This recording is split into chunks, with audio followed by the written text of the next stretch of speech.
ঢাকার আশেপাশে একদিনে ঘুরে আসা যায় এমন জায়গা খুঁজতে খুঁজতে রাত 10টায় ট্রেনে উঠে বসি আর গাজীপুর থেকে রওনা দেই নেত্রকোনার উদ্দেশ্যে।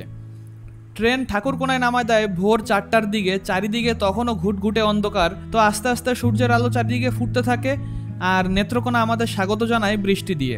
এখানে রাস্তার দুপাশের প্রকৃতি যেন সবুজে মোড়ানো এক গল্প। তো প্রথমেই চলে আসি পাঁচগাঁওয়ের চন্দ্রডিঙ্গা পাহাড়ে। লোকমুখে শোনা যায় এখানে নাকি চাঁদ সওদাগরের নৌকা ডুবেছিল। সম্পূর্ণ পাহাড়টি ইন্ডিয়ার সাইডে, ভিতরে ঢোকা যায় না, আর দূর থেকেই চোখে পড়ে পাহাড়ের কোলে এক ছোট ঝর্ণা। এখানে ঘোরাফেরা শেষ করে নৌকার দিকে এগিয়ে যাই আর এবার পাড়ি দিব সোমেশ্বরী নদী। আর এখানেই হঠাৎ দেখা বন্ধুর সাথে, যাকে ওর বাবা জোর করে নৌকায় তুলে দিচ্ছে। ট্যুরে আসতে না চাওয়া বন্ধুকে ট্যুরে দেখে আসলে ভালোই লাগলো। তো এবার চলে আসি 7 শহীদের মাজারে আর এখানে ঘুরেই চলে যাই মমিনের টিলায়, যেখানে এসে আমার মনে হলো বাসায় যে আমার নামেও একটি টিলা অথবা মোড় খোলা প্রয়োজন।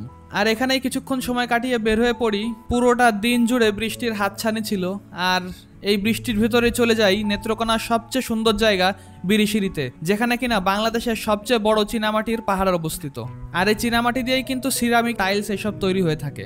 তো এখানে একটু ঘুরেই বের হয়ে পড়ি আর উঠে পড়ি নৌকায় এই জলরাশি পাড়ি দেওয়ার জন্য, যেখানে কিছুদিন আগেও লোকজন পায়ে হেঁটে পার হতো।